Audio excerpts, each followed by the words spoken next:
কোরবানি দেওয়ার জন্য ইব্রাহিম আলাইহিস সালাম নিয়ে গেছেন মিনার মানহারে কোরবানি দেওয়ার জন্য।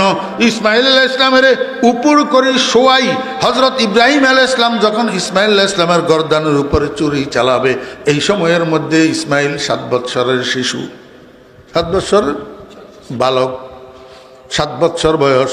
ইসমাইল আব্বারে কয়, আব্বা একটা কাজ করেন, আমারে কোরবানি দেওয়ার আগে আমার হাত পাগুলাকে একটা শক্ত রশি দিয়া মজবুত করি বাঁধেন, শক্ত রশি দিয়া মজবুত করি বাঁধেন। ইব্রাহিম আলাইহিস সালাম কয়, কেন রে বাবা? আমার আল্লাহ আমারে স্বপ্নের মধ্যে আদেশ করছে তোমারে কোরবানি দেওয়ার জন্য, এটা আমি তোমারে জানাইছি, তুমি সম্মতি জ্ঞাপন করছো, নিজেকে ধৈর্যশীল পাবো এইটাও তো আমারে জানাইছো।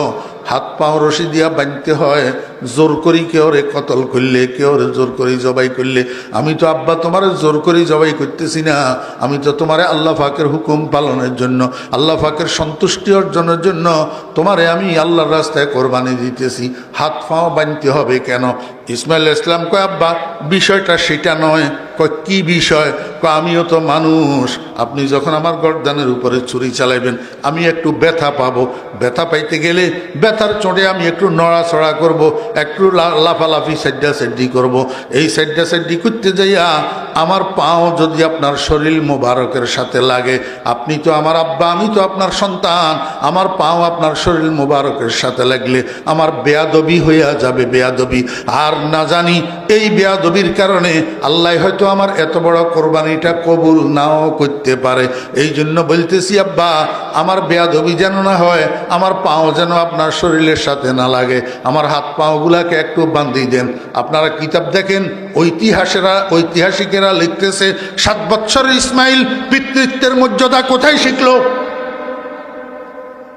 ভাই মিয়া, পিতৃত্বের সম্মান, পিতার গায়ের সাথে সন্তানের পাও লাগলে বেয়াদবি হয়, এই শিক্ষা ইসমাইল পাইল কোথায়? সে 7 বছরের সন্তান, এখনো তো ইসমাইল কোনো পাঠশালায় ভর্তি হয় নাই, কোনো শিক্ষকের সামনে বসে নাই। না মক্তব কি কারামত থি, না ফয়জানে নবুয়ত থা, ना मक्तब की करामत थी ना फैजान नबूवत था, सिखाया किसने इस्माइल को आदाब फरजंदी, सिखाया किसने इस्माइल को आदाब फरजंदी। আমার বেরা দোস্ত বাপ, ঐতিহাসিকেরা আমাদের মনীষীরা লিখতেছেন, ইসমাইল এই শিক্ষা কোনো শিক্ষকের থেকে পায় নাই, কোনো পাঠশালা কোনো শিক্ষা প্রতিষ্ঠান থেকে পায় নাই, বরং ওনার আম্মাজান হজরতে হাজরা আলাইহিস সালামের কোলে পাইছে। কারণ মায়ের কোলটাই হলো একটা সন্তানের জীবনের প্রথম পাঠশালা। এই মায়ের কোলে সন্তান ভালো শিক্ষা যদি পায় তাহলে সন্তান মানুষের মতো মানুষ হয়। মায়ের কোলে সন্তান যদি ভালো শিক্ষা না পায় তাহলে সন্তান মানুষের মতো মানুষ হয় না। এই জন্য আমার ভাইয়েরা দোস্ত আবাব, আমি আপনাদেরকে বুঝাইতে চেয়েছিলাম, পারিবারিক শান্তি, সামাজিক শৃঙ্খলা, জাতীয় নিরাপত্তা পুনঃপ্রতিষ্ঠিত কিভাবে করবেন। এখন সমাজে যেই মানুষগুলার বয়স আছে 5 বছর, যেই মানুষগুলার বয়স 6 বছর, যেই মানুষগুলার বয়স 7 বছর, যেই মানুষগুলার বয়স 8, 9, 10 বছর, এই মানুষগুলার পিছনে একটু মেহনত করতে হবে।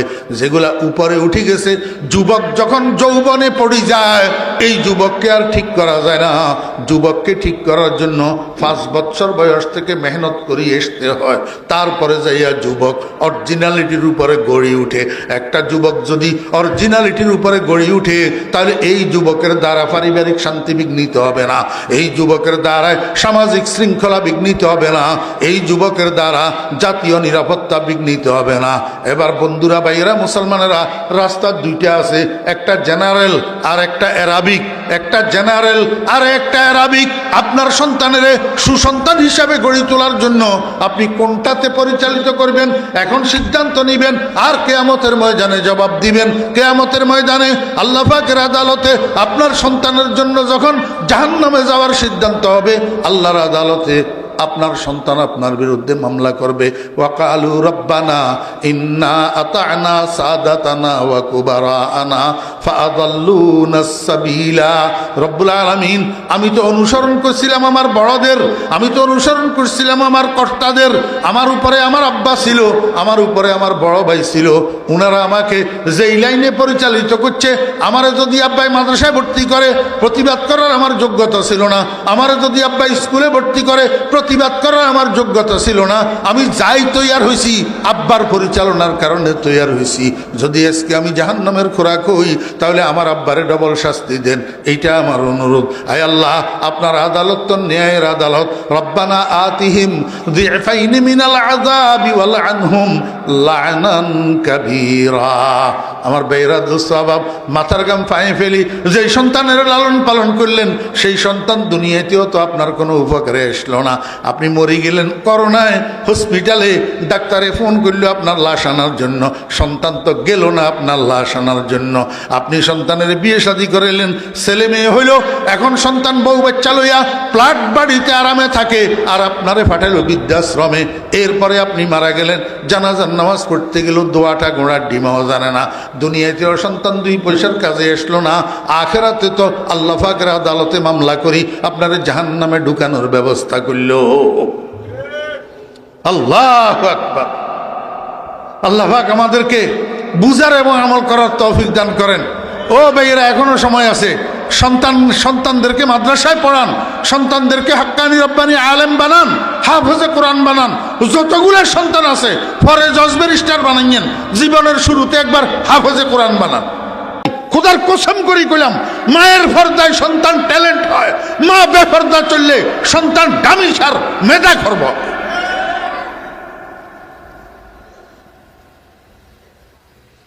আমি এই জন্য আমার সারা বাংলাদেশের মাহফিলগুলাতে বলিয়া বেড়াই, আমার ভাইয়েরা বোনেরা যারা বিবাহ করছেন, যখন দেখবেন আপনাদের সন্তান গর্ভে ধারণ করছে, এই সন্তান গর্ভে ধারণ করা অবস্থায় স্বামী স্ত্রী বাসার মধ্যে ঝগড়া করবেন না, একে অপরকে গালাগালি করবেন না, বাসার মধ্যে মারামারি করবেন না, একে অপরকে মারধর করবেন না। যদি সন্তান গর্ভে থাকা অবস্থায় এগুলা করেন, তো ভূমিষ্ঠ হওয়ার পরে আপনার এই সন্তান বেয়াদ্দব ছাড়া আর সন্ত্রাসী ছাড়া আর কিছু হবে না। কারণ হেতে তো ঝগড়া চারটি গালাগালি মারফেড়ে তুই শিখিয়াছ।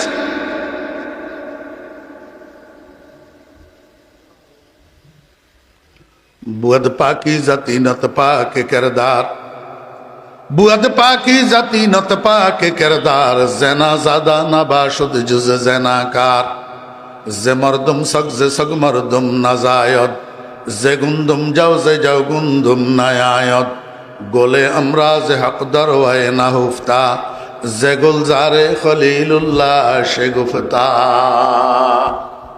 আল্লাহ। হযরতে ইউসুফ আলাইহিস সালামের জুলেখা হাপ্তনখানার মধ্যে নিয়ে আবদ্ধ করি ইউসুফ আলাইহিস সালামের কাছে যৌন কামনা নিবারণের আবদার জানায়।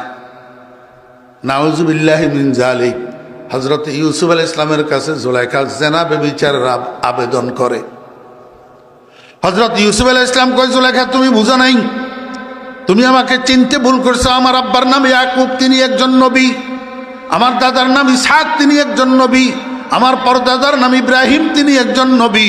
আমি ইব্রাহিমের নবুয়তের বাগানের পবিত্র ফুল, এমন পবিত্র ফুলের কাছে তুমি জেনা ব্যভিচারের মতো অপবিত্র কাজের কামনা করতে পারো না, আবদার করতে পারো না। তোমার এই কামনা কসমিন কালেও পুরা হবে না। কারণ মানুষের পেট থেকে মানুষ জন্ম নেয়, কুকুর জন্ম নেয় না। কুকুরের পেট থেকে কুকুরের বাচ্চা জন্মায়, মানুষের বাচ্চা জন্মায় না। ধানের ছড়ার ভিতরে ধান পাওয়া যায়, গম পাওয়া যায় না। গমের ছড়ার মধ্যে গম পাওয়া যায়, ধান পাওয়া যায় না। মা বাপ যদি পবিত্র হয়, সন্তান কোনোদিন অপবিত্র হয় না। আর মা বাপ যদি অপবিত্র হয়, সন্তান চরিত্রবান হয় না।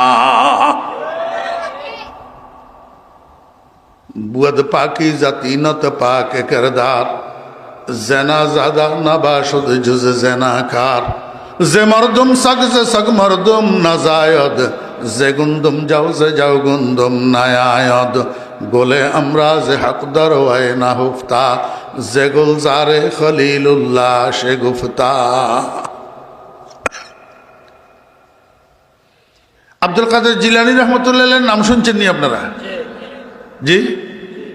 হযরত বড়পীর সাহেব রহমতুল্লাহ আলাইহি কত উঁচা পায়ার মানুষ ছিলেন, এটা আমি আপনাদেরকে বুঝাইতে পারবো না। আব্দুল কাদের জিলানী রহমতুল্লাহের মকাম কত উঁচা ছিল, আজকে ফজর পর্যন্ত বয়ান করলেও শেষ হবে না।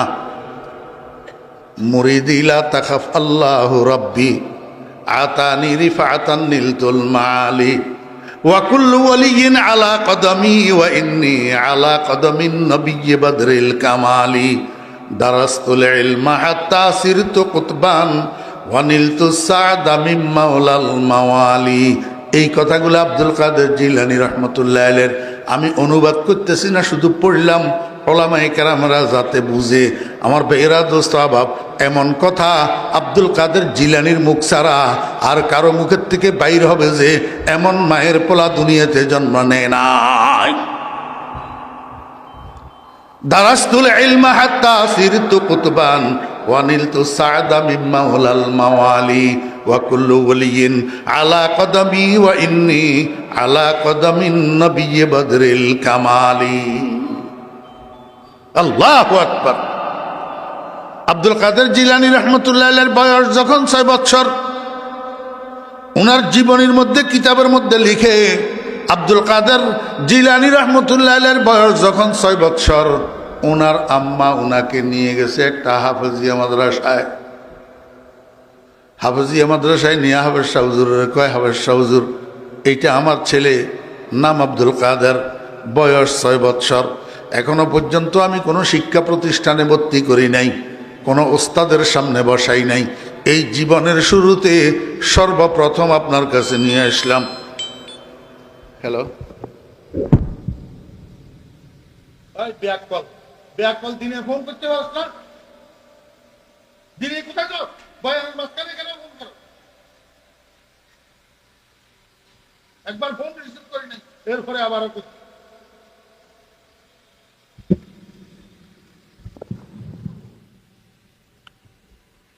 এটা নিচের দিকে নামে গেছে রে, তুমি একটা রাখো করলে করলেন যার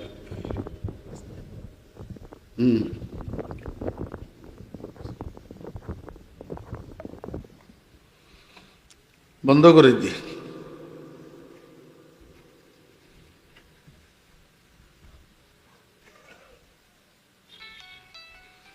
বন্ধ করে দিয়ে ছাড়া শান্তি নেই।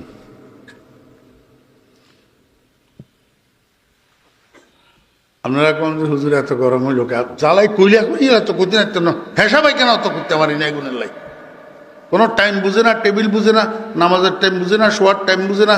রাত্রে 1টা বাজে ফোন করি, কয় হুজুর ইজ্ঞা তারিখের দরকার, রাত্রে 1টা বাজে। এতে ব্যাক করল আছে।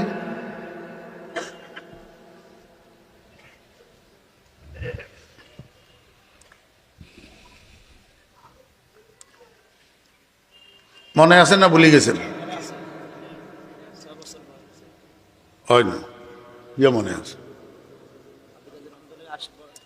হাফেজ সাহেব হুজুর, এটা আমার ছেলে, নাম আব্দুল কাদের, বয়স এখনো পর্যন্ত কোনো শিক্ষা প্রতিষ্ঠানে ভর্তি, কোনো ওস্তাদের সামনে বসাই নেই, এই জীবনে প্রথম আমার ছেলেটাকে আপনার কাছে নিয়ে আসছি একটা আরজু নিয়ে। ভাই বসেন না। জীবনে প্রথম আমার ছেলেটাকে নিয়ে আসছি আপনার কাছে একটা আরজু নিয়া। আরজু হইল আমার পোলাটা পরে যা হবে হবে, জীবনের শুরুতে আগে হাফেজে কোরআন হবে। কি হবে?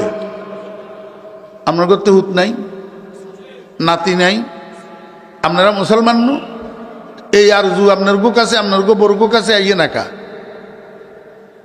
আমার ভাইয়েরা দোস্ত আবাব, সমস্ত মুসলমান মায়েরা যদি এই আরজু করত, আমার ছেলে পরে ইঞ্জিনিয়ার হবে, ডাক্তার হবে, মুফতি হবে, মুহাদ্দিস হবে, জজ হবে, ব্যারিস্টার হবে, তাতে কোনো অসুবিধা নাই। কিন্তু জীবনের শুরুতে আমার ছেলেটাকে আমি হাফেজে কোরআন বানাবো, এটা আমার আরজু। এই আরজু যদি সমস্ত মায়ের কাছে থাকতো, আজকে প্লেনের পাইলটগুলা হাফেজে কোরআন হইতো, রেলগাড়ির ড্রাইভারটা হাফেজে কোরআন হইতো, ওই সুপ্রিম কোর্টের পিপিটা হাফেজে কোরআন হইতো, আমার বাংলাদেশের প্রধান বিচারপতি হাফেজে কোরআন হইতো, আপনার জজগুলা হাফেজে কোরআন হইতো। যদি মুসলমান মায়েরা এই আরজু করতো, আমার ছেলে জীবনের শুরুতে হাফেজে কোরআন হবে, এই আরজু মুসলমান মায়েদের কাছে আছে, মুসলমান আব্বাদের কাছে আছে। এখন তো মুসলমান আব্বারা এমন ফোলা তৈয়ার করে, এত বড় বড় সালটা সালটা কথা কয়, এক কথা 5 মণ ওজন। বাপের জানাজার নামাজ পড়তে গেলে দোয়াটা শুদ্ধ করে মুখস্থ জানে না।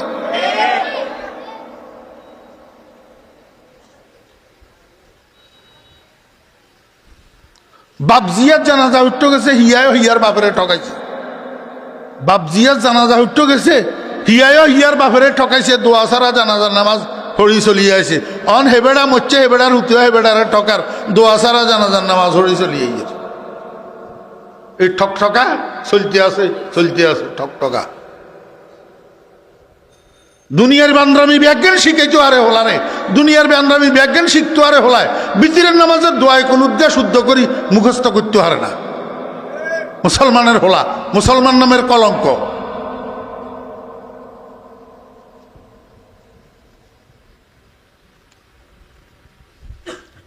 আপনারা কইবেন হুজুর এত কড়াকড়ি কন, আরে কড়াকড়ি কইতেন না।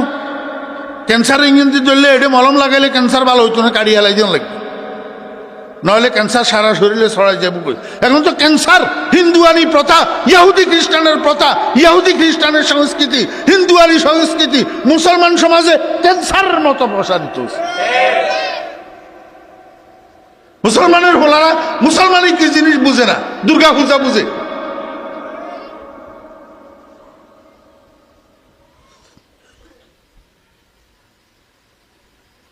আব্দুল কাদের জিলানী রহমতুল্লাহ আলাইহির মায় কয়, হুজুর, হাবশা হুজুর, আমি আমার ছেলেটারে আপনার সফরদ করে গেলাম, আপনি আমাকে একটা হাফেজে কোরআন উপহার দিবেন। এই কথা বলি আব্দুল কাদের জিলানী রহমতুল্লাহ আলাইহির মা বাড়িতে চলে গেছে। হাবশা হুজুর কয়, বাবা আব্দুল কাদের এদিকে আসো, আমার সামনে বসো, আমার মুখে মুখে পড়ো আউযু বিল্লাহি মিনাশ শাইতানির রাজিম, বিসমিল্লাহির রহমানির রহিম, আলহামদুলিল্লাহি রাব্বিল আলামিন, আর রহমানির রহিম, মালিক ইয়াউমিদ্দিন। হাফেজ সাহেব হুজুর সূরা ফাতিহার শুরু থেকে শেষ পর্যন্ত 2-4-5 বার 7 বার দৌড়াইয়া দৌড়াইয়া রিপিট করিয়া করিয়া আব্দুল কাদেরে পড়াইছে। এরপরে কয়, বাবা আব্দুল কাদের, এতক্ষণ পর্যন্ত যেই সূরাটা আমি তোমাকে পড়াইলাম এটা আমারে মুখস্থ শুনাইতে পারবানি? তোমার মুখস্থ হইছে নি? আব্দুল কাদের কয়, জি হুজুর আলহামদুলিল্লাহ পারবো। তাহলে একটু শোনাও। হাফেজ সাহেব হুজুর চোখ বন্ধ করে নিছে, আর আব্দুল কাদের, শিশু আব্দুল কাদের হাফেজ সাহেব হুজুরের সূরা ফাতিহা শোনায়। আউযু বিল্লাহি মিনাশ শাইতানির রাজিম, বিসমিল্লাহির রহমানির রহিম, আলহামদুলিল্লাহি রাব্বিল আলামিন। শুনাইতে শুনাইতে যখন গায়রিল মাগদুবি আলাইহিম ওয়ালাদ-দাল্লিন আমিন বলছে, হাফেজ সাহেব হুজুর চোখ খুলছে, মনে করছে আব্দুল কাদেরের পড়া শেষ। আব্দুল কাদেরের পড়া শেষ। ওমা চোখ খুলি তো হাফেজ সাহেব হুজুর অবাক হয়েছে, আব্দুল কাদের তো থামে না। এবার আব্দুল কাদের কয়, বিসমিল্লাহির রহমানির রহিম, আলিফ লাম মিম, যালিকাল কিতাব লা রাইবা ফিহি হুদাল লিল মুত্তাকিন। আব্দুল কাদের আমিন বলি শেষ করে নাই, এখন সূরা বাকারার শুরু থেকে তেলাওয়াত শুরু করছে। হাফেজ সাহেব হুজুর অবাক হয়ে তাকায় রয়েছে, কয় আচ্ছা দেখি কদ্দুরা পড়ে কদ্দুরা যায়, দেখি না একটু। চুপ করে শুনে রয়েছে। আর শিশু আব্দুল কাদের চলছে তো চলছে গাড়ি, যাত্রা বাড়ি আর থামে না। আমার ভাইরা একেবারে 18 ফারাতে যাইয়া থামছে। কয় ফারাত? 18 ফারাত। হাফেজ সাহেব হুজুর কয়, রে কে আসত? আব্দুল কাদের মারে একটু খবর দে। আব্দুল কাদের মা আসছে। হাফেজ সাহেব হুজুর কয়, বোন আপনি কি কইলেন, বাস্তবতা কি? হুজুর কি হয়েছে? আপনি না কইলেন আপনার ফোলারে কোনো শিক্ষা প্রতিষ্ঠানে ভর্তি করেন নাই, কোনো ওস্তাদের সামনে বসান নাই, জীবনে সর্বপ্রথম আমার কাছে নিয়ে আসছেন। আমি জীবনের শুরুতে সর্বপ্রথম তারে সূরা ফাতিহাটা শুরু থেকে শেষ পর্যন্ত রিপিট করি 5-7 বার 10 বার পড়াইলাম। এরপরে সূরা ফাতিহাটা মুখস্থ আমারে শুনাইতে কইলাম। আমি চোখ বন্ধ করে শুনতেছি। সূরা ফাতিহা যখন শুনানি শেষ হয়েছে চোখ খুললাম, কিন্তু আপনার ছেলে তো তেলাওয়াত বন্ধ করল না। আপনার ছেলে সূরা বাকারার শুরু থেকে তেলাওয়াত শুরু করছে। আমি মনে মনে চিন্তা করলাম, দেখি কতটুক যায় কতটুক পড়ে। আপনার ছেলে 18 পারাতে যাইয়া থামছে। এই 18 পারা কোরআন শরীফ আব্দুল কাদের আমারে মুখস্থ শুনাইয়া দিছে। এখন আপনার কথার সাথে মিলল না। আপনি কইলেন কোনো শিক্ষকের সামনে বসান নাই, কোনো শিক্ষা প্রতিষ্ঠানে ভর্তি করেন নাই, তাহলে আব্দুল কাদের 18 পারা কোরআন শরীফ কোথায় মুখস্থ করল? আব্দুল কাদেরের মায় কয়, হাফেজ সাহেব হুজুর আমার আব্দুল কাদের 18 পারা কোথায় মুখস্থ করছে আমি জানি। হাফেজ সাহেব হুজুর কয় আমার বড় টেনশন হইতেছে, তাড়াতাড়ি বলেন তাড়াতাড়ি। আব্দুল কাদেরের মায়ে কয় হুজুর আমি একটা মহিলা, আমি বেশি বেশি কোরআন তেলাওয়াত করি, আমার কাজের ফাঁকে আমি একটু অবসর সময় পাইলেই ওযু করি, কোরআন শরীফ নিয়ে বসি। আর বিশেষ করি আমার আব্দুল কাদের যখন আমার গর্বে আসছে তখন আমি কাজের পরিমাণ আরো কমাই ফেলছি, কাজের সময় সংকীর্ণ করি, অবসর সময়টা বাড়াইয়া কোরআন তেলাওয়াতের মাত্রা আমি আরো বাড়াই দিছি। আমি এত পরিমাণ আব্দুল কাদেরকে গর্বে লইয়া কোরআন তেলাওয়াত করছি, আমার তো মনে হয় আমার আব্দুল কাদের আমার ফেটে থাকিয়া আমার জবানের তেলাওয়াত শুনিয়া শুনিয়া ওরে আমার গর্বের ভিতরেই 18 পারা কোরআনের হাফেজ হইয়া গেছে। আমার মা বোনেরা এবার একটু খেয়াল করেন, যদি আব্দুল কাদের জিলানী রহমতুল্লাহের মায়ের তেলাওয়াত শুনিয়া শুনিয়া যদি আব্দুল কাদের মায়ের গর্বের ভিতরে 18 পারার কোরআনের হাফেজ হইয়া যাইতে পারে, মায়ের তেলাওয়াতের এফেক্ট যদি গর্বের আব্দুল কাদের উপরে পড়ে, বর্তমান আলট্রা মডার্ন মায়েরা যারা কাজ করে ফাঁসে দি মোবাইলের গানের অপশন চালু করে দিই, গান শুনতে শুনতে কাজ করে, রাত্রে মোবাইলের গানের অপশন চালু করে দিই, বালিশের কাছে মোবাইলটা রাখি, ঘুমাইয়া পড়ে। অনেক সময় এমন হয় ঘুম আসি যায় কিন্তু গান চলতে থাকে, বন্ধ করার সুযোগ থাকে না। আমার ভাইয়েরা, অনেক মায়েরা রাত জাগিয়া রাত্রের 12টা 1টা 2টা পর্যন্ত ইউটিউবের ভিতরে বাংলা হিন্দি ছায়াছবি দেখিয়া দেখিয়া ঘুমায়, বাংলা হিন্দি ছায়াছবির গান শুনিয়া শুনিয়া ঘুমায়। আমাকে একটু বলেন, আব্দুল কাদের জিলানী রহমতুল্লাহ আলাইহির মায়ের কোরআন তেলাওয়াতের এফেক্ট যদি গর্ভের সন্তানের উপর পড়ে, এই মাগুলার এই কাজগুলার এফেক্ট গর্ভের সন্তানের উপরে পড়ে না না পড়ে? আব্দুল কাদের জিলানী মায়ের পেট থেকে 18 পারা কোরআন শরীফের হাফেজ হইয়া যদি বাইর হয়, তাহলে এই আলট্রা মডার্ন মায়েদের সন্তান মায়ের পেট থেকে কিসের হাফেজ হইয়া বাইর হয়? শত শত গানের হাফেজ হইয়া বাইর হয়। আর এই সন্তান ভূমিষ্ঠ হওয়ার পরে এটার থেকে ভালো কিছু কেমনে আশা করবেন? এই সন্তান বেয়াদব না হইয়া কি হবে, সন্ত্রাসী না হইয়া কি হবে, চোর আর গুন্ডা না হইয়া কি হবে? হ্যাঁ, পরের দিন ফলার মেট্রিক পরীক্ষা,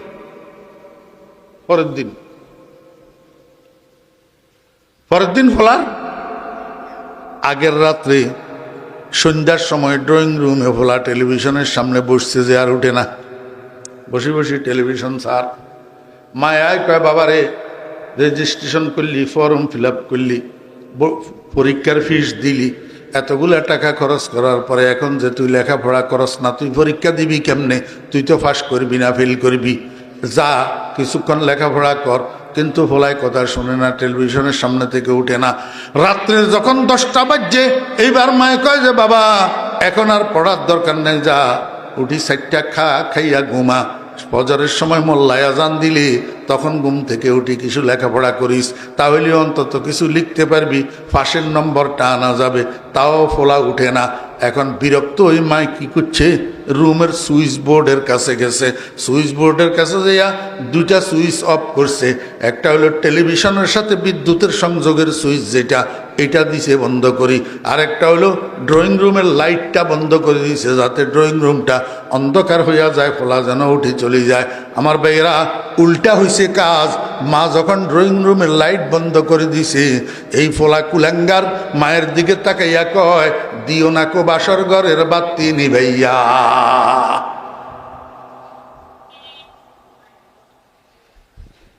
যেগুনের ঠোঁড়িতে আসনি এর এগুনের তাহায়া সরম নাই, যেগুনের ঠোঁড়িতে আসনি এর এগুনের তাহায়া সরম নাই। কোন সুসন্তানের মুখ থেকে মায়ের জন্য এই কথা বাইর হয়? হ্যাঁ, আস্তাগফিরুল্লাহ, লা হাওলা ওয়ালা কুওয়াতা ইল্লা বিল্লাহ। মেট্রিক পরীক্ষার্থী একটা ফোলার বয়স কত?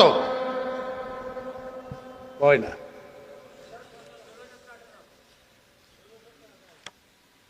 15, 16, 17, 18। এই হলাইয়া বুঝদার না অবুঝ, বালেক না না বালেক। এখন এই ফোলা যদি মায়ের দিকে তাকাইয়া এই কথা কয়, মা বেচারি এটা টলারেট করতে পারবো নি? টলারেট করতে পারত না। যা হওয়ার তা হইছে। এই কথা কর্ণগোচর হওয়ার সাথে সাথে মায়ের মাথায় এসছে চক্কর, মাথা ঘুরাই ঠাস করে পড়ছে ফ্লোরের উপর। এই তো বাসার মধ্যে হইচই শুরু হয়ে গেছে।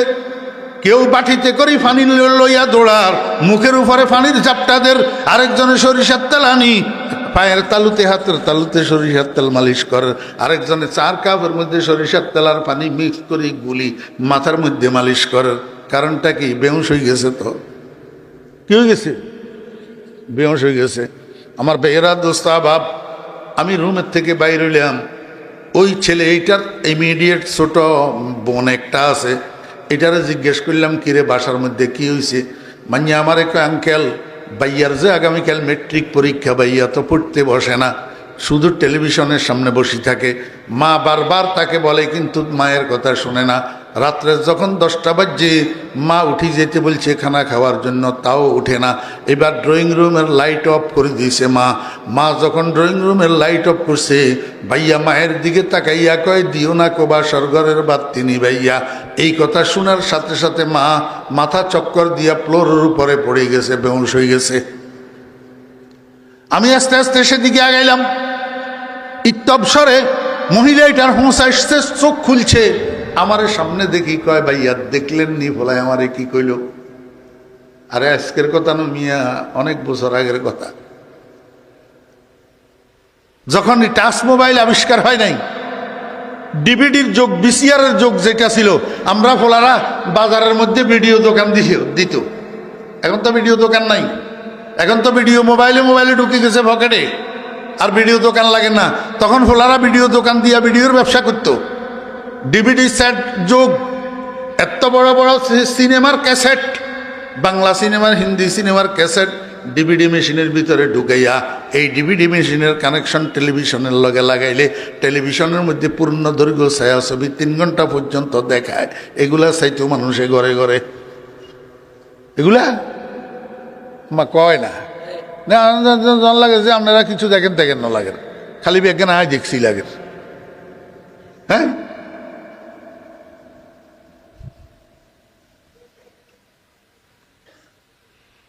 মহিলা এটা চোখ খুলি আমারে যখন দেখছে কয় ভাইয়া দেখলেন নি ফলাই আমারে কি কইল? আমি উত্তরে কইলাম তোরে আমার মনে চাইতেছে এখন 3টা লাথি দিতে, তোরে এখন আমার মনে চাইতেছে 3টা। ঘরের মানুষ সব আমার দিকে তাকাই রয়েছে, ফেল করি। বেচারি বেহুশ হয়েছে, আবার হুঁশের মধ্যে আসছে, হুজুরের সাক্ষী করলো। এখন হুজুরে এইটা কিয়া কইলো, বলে 3 লাথি দিত। তা আমি এদেরকে কইলাম তোরা আমার দিকে ফেল করি কি সরে? আমি 3 লাথি দিতাম, কইছি এমনি কইনো, তোরা তো জানোস না ব্যাকগ্রাউন্ড। এই মাইয়াইয়ার নাম থুইছিও আমি, এটার বিয়ের কলমা পড়াইছিও আমি। চিন্তা করেন, একটা মাইয়ার নাম তো নতুন বিয়ের কলমা পড়ানোর জন্য মাঝখান দিয়ে 16-17 বছর 18 বছরের গ্যাপ নাও। নাম থুইছিও আমি, বিয়ার কলমা পড়াইছি আমি। যে স্বামীর কাছে মাইয়া ইয়ারে বিয়া দিয়েছে, স্বামী একটা বিজনেস ম্যাগনেট, বিরাট ব্যবসায়ী। আমার বেয়েরা দোস্ত বাপ, প্রতি রাত্রে স্বামী দোকান বন্ধ করিয়া আসার সময় 2টা ক্যাসেট নিয়ে আসে, সিনেমার ক্যাসেট, ছায়াছবির ক্যাসেট, বাংলা হিন্দি ছায়াছবির 2টা ক্যাসেট নিয়ে আসে। শুইয়া টেলিভিশনের মধ্যে ডিভিডির ভিতরে ক্যাসেট এগুলা লাগাই।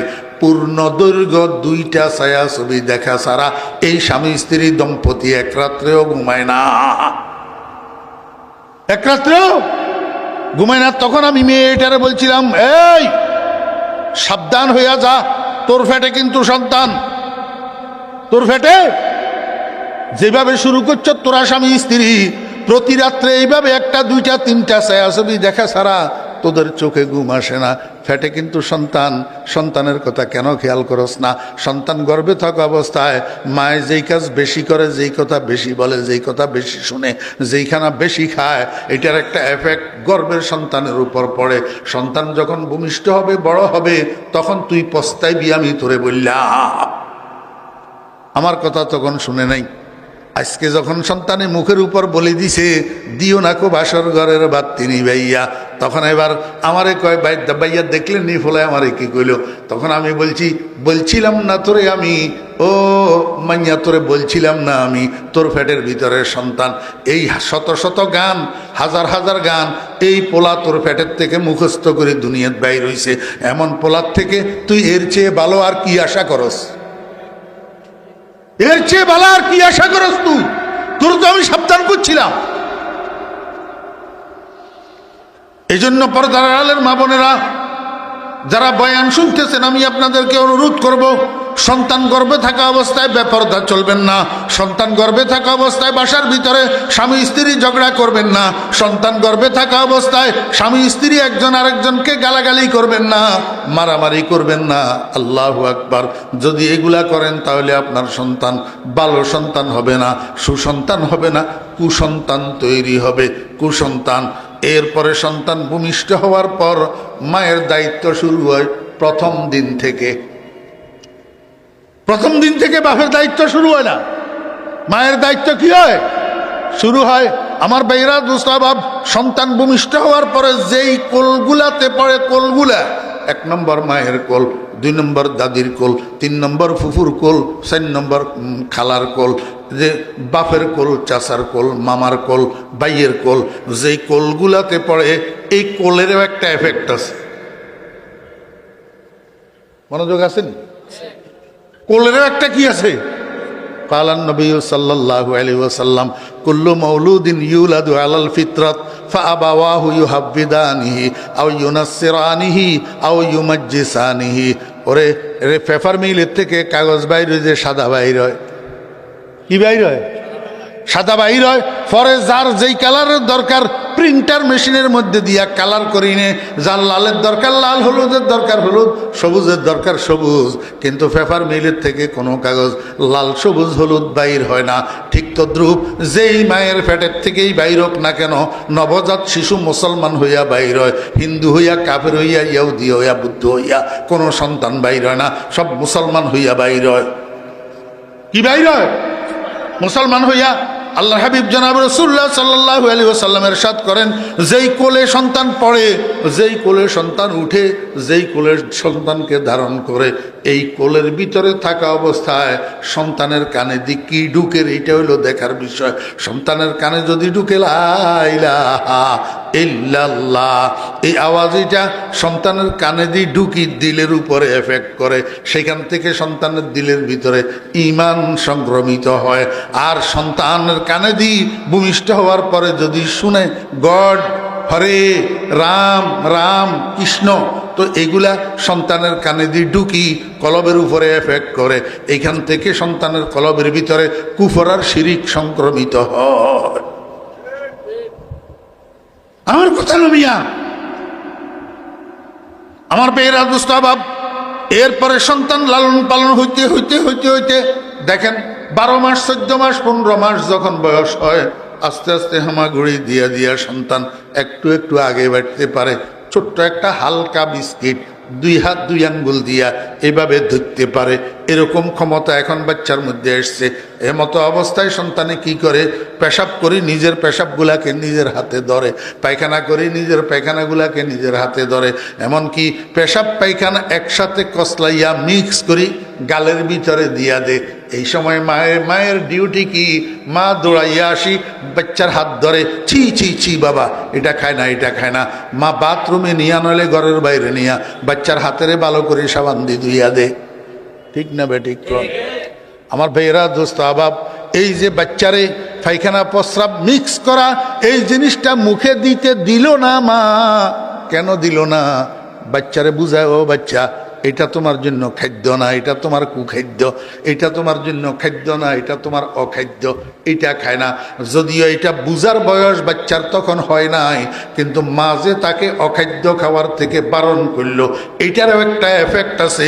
কোনো মায়ে যদি এরকম অখাদ্য খাওয়ার থেকে বারণ করে, বাচ্চা সেখান থেকে আল্লাহর কুদরতে শিক্ষা গ্রহণ করে, এই বাচ্চার সামনে শুয়োরের গোস্ত আসবে, এই বাচ্চা ভক্ষণ করবে না, কারণ মা তাকে অবুঝ অবস্থায় শিখাই দিছে অখাদ্য খাইতে হয় না, সুখাদ্য খাইতে হয়। আমার বেহরা দুস্তাবাব, বাচ্চার বয়স যখন 3 বছর, 2 বছর, 2.5 বছর, বাচ্চা থের করে হাঁটে, আর হাঁটতে হাঁটতে যখন পেশাবের দরকার হয়, হাঁটতে হাঁটতে পেশাব করে, দাঁড়াই দাঁড়াই পেশাব করে, মা তখন কি করবে? কাঁধের উপরে 2 হাত দিয়া আলতো চাপে বাচ্চারে বসাইয়া দিবে, আর বলবে, বাবা আমরা মুসলমান, দাঁড়াই পেশাব করিও না, দাঁড়াই পেশাব করিও না। দাঁড়াই পেশাব করা আমাদের নবীজির সুন্নতের খেলাফ। বাচ্চার তখন মায়ের এই নসিহত বুঝার ক্ষমতা হয় নাই, কিন্তু তারপরেও মার এই শিক্ষা বাচ্চার উপরে আল্লাহর কুদরতের দ্বারা এফেক্ট করে। ওরে 70 বছর বয়স পর্যন্ত এই বাচ্চা রাস্তার পাশে দাঁড়াইয়া বলদের মতো আর পেশাব করবে না। কি মনে করেন আপনারা আমার ভাইরা দুস্তাবাব? হযরত ইসমাঈল আল্লাহি নাহমাদুহু ওয়া নাস্তাঈনুহু ওয়া নাস্তাগফিরুহু ওয়া নু'মিনু বিহি ওয়া নাতাওয়াক্কালু আলাইহি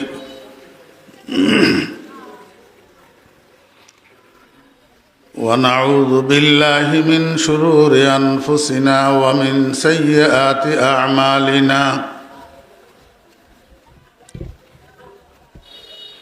من يهد الله فلا مضل له ومن يضلله فلا هادي له.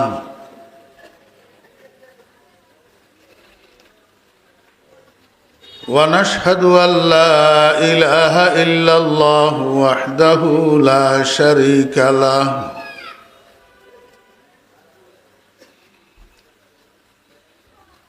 ونشهد أن سيدنا وسندنا وحبيبنا ومولانا محمدا عبده ورسوله صلى الله تعالى عليه وعلى آله وأصحابه وبارك وسلم. أما بعد فأعوذ بالله من الشيطان الرجيم. بسم الله الرحمن الرحيم.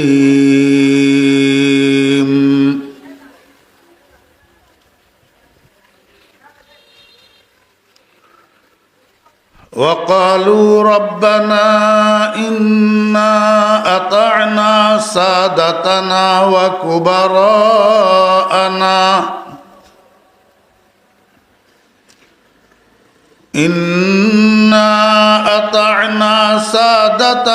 وكبراءنا فأضلونا السبيلا. ربنا آتهم ضعفين من العذاب والعنهم لعنا كبيرا. صدق الله مولانا العظيم. قال رسول الله صلى الله عليه وسلم كل مولود يولد على الفطرة فأبواه يهودانه أو ينصرانه أو يمجسانه.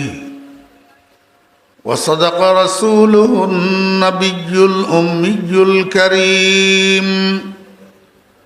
ونحن على ذلك لمن الشاهدين والشاكرين.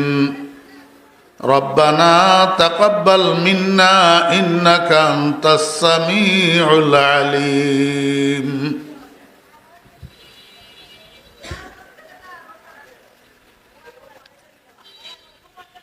মুআজ্জাজ উলামায়ে কেরাম, সমাবেত ধর্মপ্রাণ মুসলমান ভাইয়েরা, পর্দার আলের সম্মানিতা পর্দানশী মা ও বোনেরা, মহান আল্লাহ রাব্বুল আলামিনের অপরিসীম দয়া আর ইহসান আল্লাহ রাব্বুল আলামিন আমাদেরকে আজ 11ই ডিসেম্বর 2025 ইংরেজি তারিখে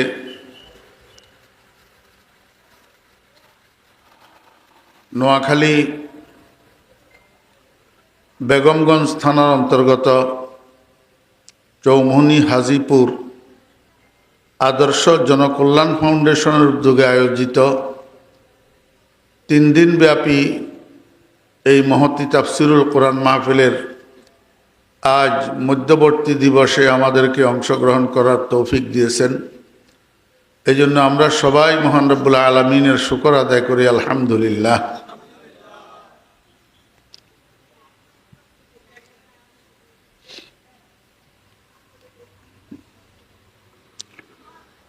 আমি খুতবার পর আপনাদের সামনে আল্লাহ পাকের পবিত্র কালামের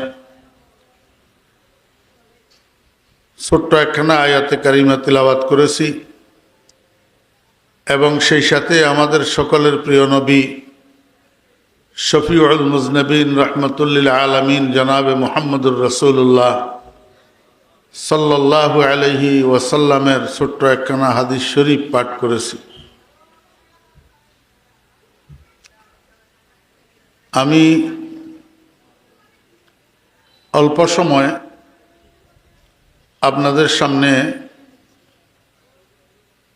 কিছু কথা বলার আশা করছি, যদি আল্লাহ পাক তৌফিক দেন। আজকে আমার কথা বলার বিষয় হইল, আজকে আমাদের পরিবারে শান্তি নেই, সমাজে শান্তি নেই, দেশে শান্তি নেই, শৃঙ্খলা নেই, নিরাপত্তা নেই। এটার কারণ কি এবং এটার থেকে উত্তরণের উপায় কি? পারিবারিক শান্তি, সামাজিক শৃঙ্খলা, জাতীয় নিরাপত্তা কিভাবে পুনঃপ্রতিষ্ঠিত করা যায়, এই বিষয়ের উপরে অল্প কিছু আলোচনা আপনাদের খেদমতে রাখার আশাবাদী। ওয়ামা তৌফিক ইল্লা বিল্লাহ।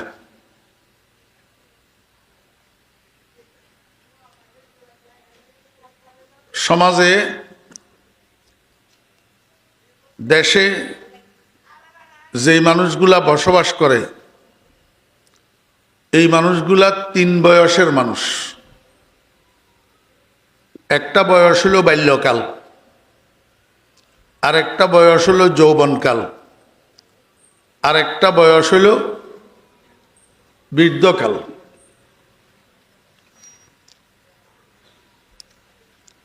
বাল্যকালের আগে আরেকটা বয়স আছে, সেটার নাম শিশুকাল। তাহলে 4 বয়স হইল: শিশুকাল, বাল্যকাল, যৌবনকাল, বৃদ্ধকাল। তা আপনারা আমরা সবাই জানি, পরিবারে, সমাজে, রাষ্ট্রে শান্তি শৃঙ্খলা নিরাপত্তা বিঘ্নিত হয় এক বয়সের মানুষের দ্বারা, যেটাকে বলে যৌবনকাল। শিশুরা সন্ত্রাস করে না, শিশুরা সন্ত্রাস করে না, বালকেরা সন্ত্রাস করে না,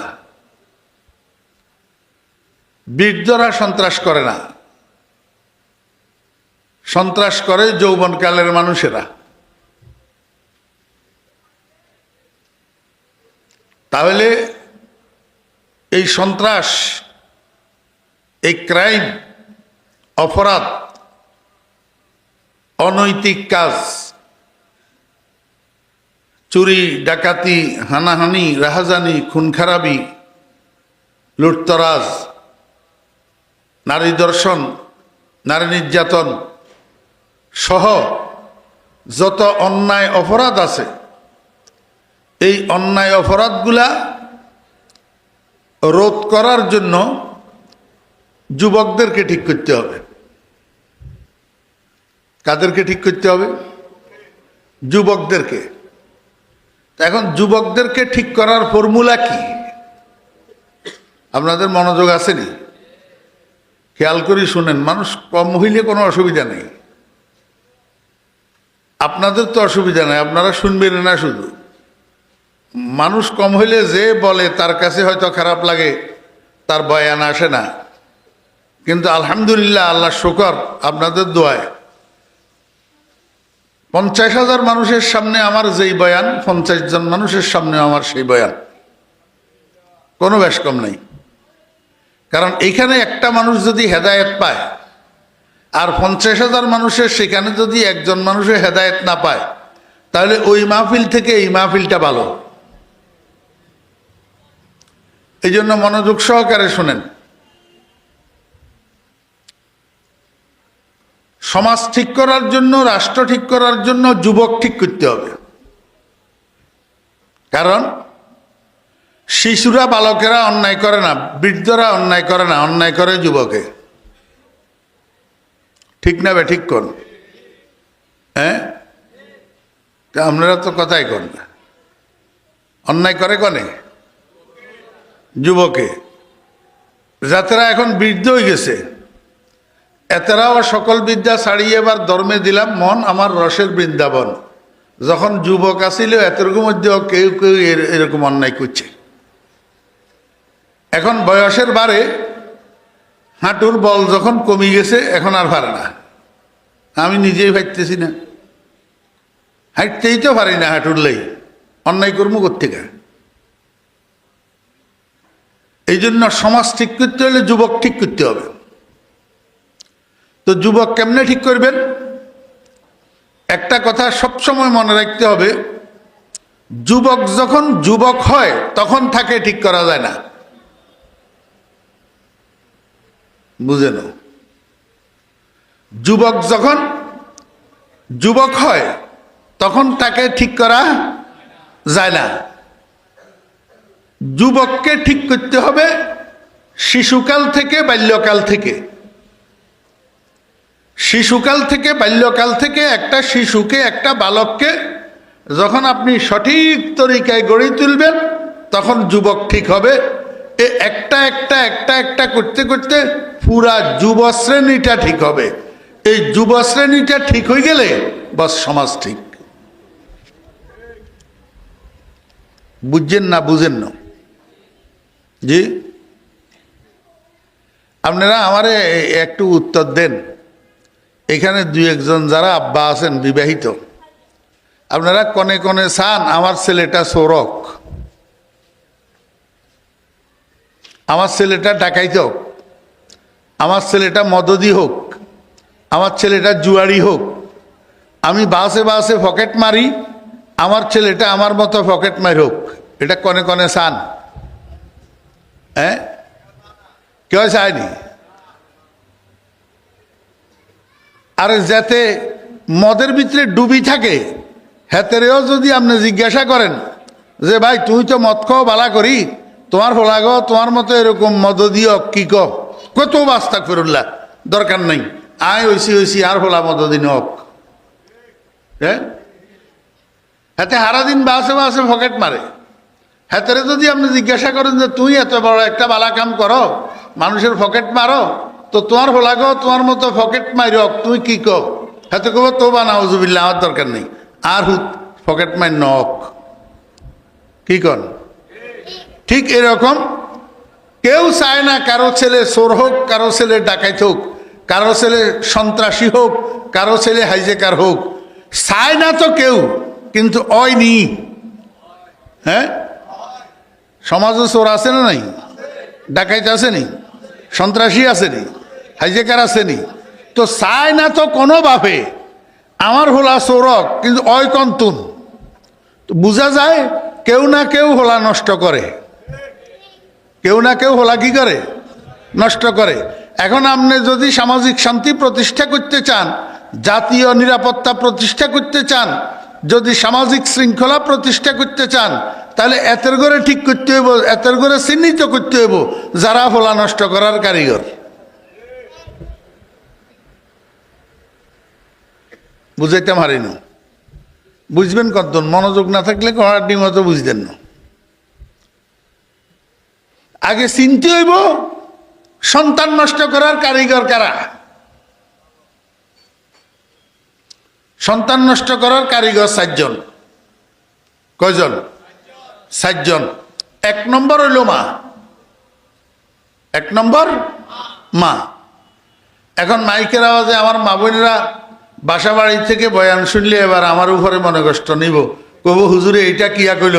কোরআন হাদিসের ভিতরে আল্লাহ আল্লাহ রাসূল মার ফজিলত এত বেশি বয়ান করছে, মার হক, মার অধিকার, আর হুজুরে কয় বলে মা বলে সন্তান নষ্ট করার কারিগর। আমি যদি বুঝাই দিতাম নোহারি, তাহলে আমি আপনার জুতার বাড়ি খেতে তৈরি আছি। আর যদি বুঝাই দিতে পারি তাহলে আমার কথা কেন মানবেন না? সন্তান নষ্ট করে 4 জনে, এই 4 জনের প্রথম হইল মা, প্রথম মা। কেন? বাকি 3 জনে সন্তান নষ্ট করে সন্তান ভূমিষ্ঠ হওয়ার পর। দেখা পাইলে না নষ্ট করে, দেখা পাইবার আগে নষ্ট করব নি? কিন্তু মায় সন্তান নষ্ট করে ফেটে থাকতে, মায় সন্তান নষ্ট করে ভূমিষ্ঠ হওয়ার পর না, শুধু মায় সন্তান নষ্ট করা শুরু হয় সন্তান ফেটে থাকতে থেকে।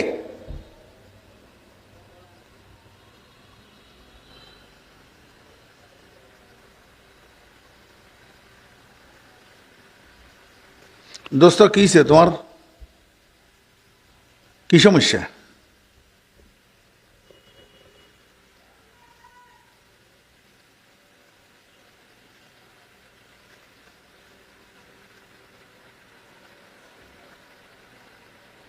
তোরগুলা রফিকুল্লাহ আফসারির দরকার, এই সিটিং মিটিং কয়েছেন, এই তোর করে এখানে কম দরকার। তোরা বালা কথার মানুষ না।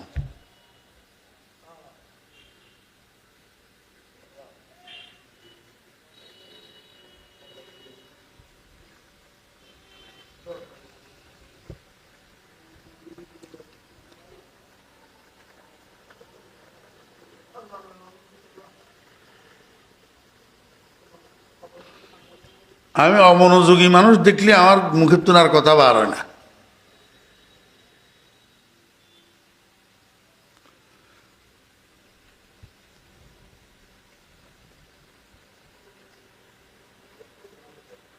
মায়ের সন্তান নষ্ট করে কখন?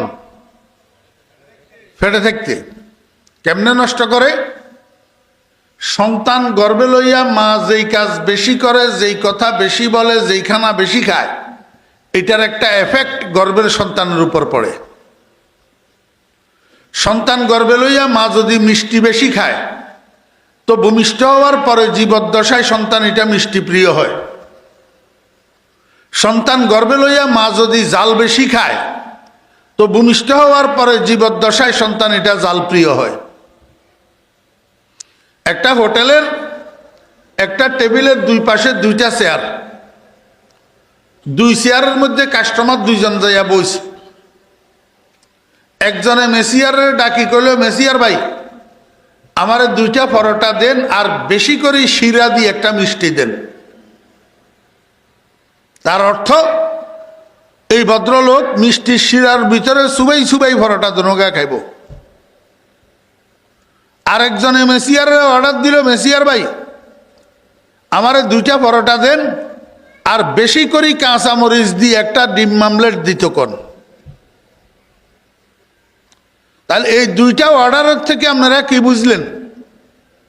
যে একজন কাস্টমার মিষ্টি প্রিয়, আরেকজন কাস্টমার জাল প্রিয়। ঠিক না বেঠিক কর? এমনি দেখতে শুনতে দুজন একরকম ন? কেউ তো চোখ 3 নাকি, না কান 4? ব্যাজ্ঞান এক ন, কিন্তু রুচি ভিন্ন। রুচি ভিন্ন, একের হুবহু তাই। এ দেখবেন রাস্তার উপরে মানুষ বেগুন আড়ে, যে বেগুনের চোখ কান হাত ঠ্যাং বেগুন একরকম, কিন্তু গতি ভিন্ন, রুচি ভিন্ন। সুমনি বাজারিতে যত মানুষ ঘুরে, দেখতে শুনতে চোখ কান হাত পাও বেগুন এক কিসিম, কিন্তু কতগুলা মানুষের গতি মসজিদের দিকে, আর কতগুলা মানুষের গতি মন্দিরের দিকে। গতি সমান নেই। মসজিদের দিকে গতিকার ইমানদারের, আর মন্দিরের দিকে গতিকার বেঈমানের। মাইলে মোমেন সোয়ে মসজিদ মিশাওয়াদ, মাইলে মোমেন সোয়ে মসজিদ মিশাওয়াদ, মাইলে হিন্দু সোয়ে মন্দির মিশাওয়াদ। দেখতে শুনতে একরকম, কিন্তু গতি ভিন্ন। আল্লাহু আকবার। দেখতে শুনতে একরকম, কিন্তু রুচি ভিন্ন। রুচি ভিন্ন। একজনের রুচি হলো মিষ্টি, আরেকজনের রুচি হলো জাল। ঠিক তদ্রূপ একজনের রুচি হইল ওয়াজ মাহফিল, আরেকজনের রুচি হইল নাটকের অনুষ্ঠান।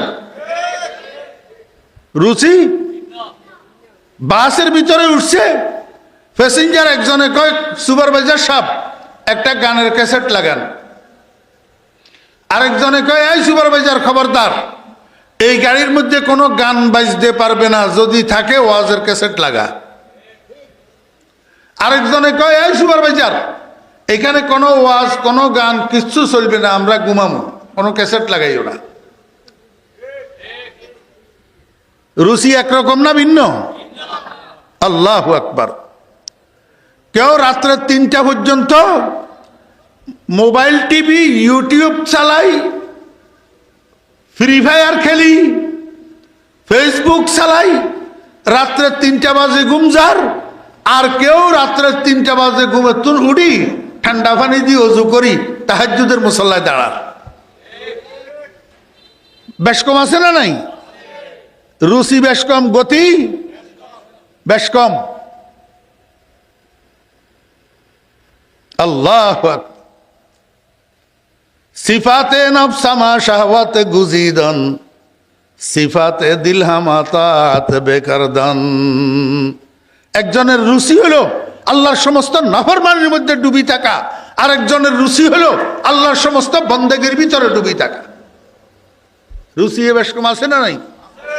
কিন্তু মা এক কুইগার হেডে তুন বার হইছে, মা এক কুইগার হেডে তুন বার হইছে। ইজ্ঞা হাটাজারি মাঝে সাহেব তুন এফতা পড়িয়ায় মুফতি সাহেব হইছে, আর ইজ্ঞা সন্ত্রাসের গডফাদার।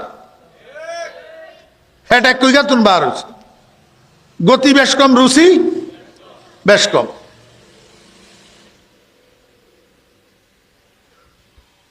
আমি আপনার ঘরে যে কথা বুঝাইতে চাইছিলাম যে একই হোটেলের একই টেবিলের দুই পাশে কাস্টমার দুইজন বসছে, একজনে অর্ডার দিল 2টা পরোটা বেশি করে শিরা দি একটা মিষ্টি, আরেকজনে অর্ডার দিল বেশি করে কাঁচামরিচ দিয়ে একটা ডিম মামলেট। কারণটা কি? রুচির ভিন্নতা। এই রুচির ভিন্নতাটা তৈরি হয়েছে কোথায় জানেন? মায়ের পেটে। কোথায় তৈরি হয়েছে? মায়ের পেটে। মা হলা জিয়ারে হেডিতে লই জাল বেশি খাইছে, হিয়া জাল প্রিয় হয়েছে, অনগা হিয়া বেশি কাঁচামরিচ দিয়ে ডিম মামলেট তো। আর মা হলা জিয়ারে হেডিতে লই মিষ্টি বেশি খাইছে, হিয়া মিষ্টি প্রিয় হয়েছে, অনগা হিয়া বেশি শিরা দি মিষ্টি তো। আর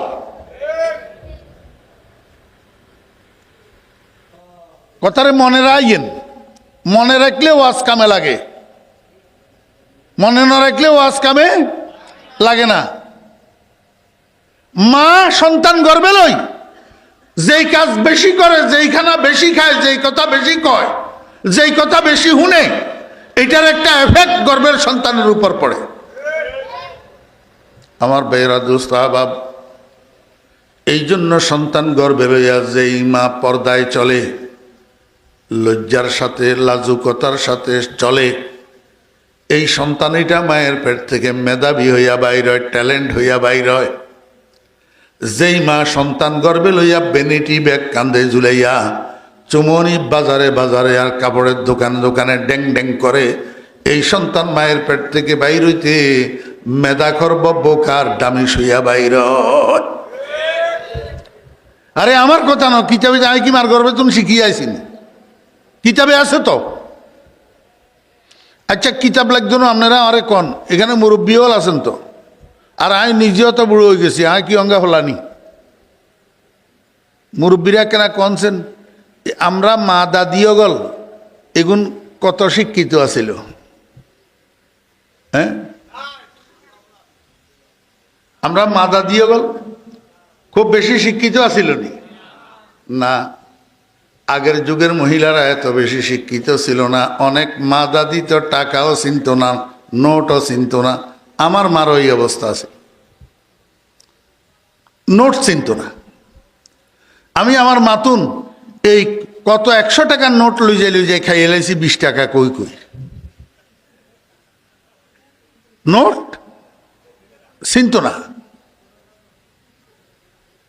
কিন্তু আলহামদুলিল্লাহ আল্লাহ পাক আমার আম্মাকে জান্নাতুল ফেরদাউস নসিব করেন। আমার আম্মা রত্নগর্ভা মহিলা, এই মহিলার পেটের থেকে ছেলে মেয়ে যতগুলা বাইর হইছে, এবার ছেলে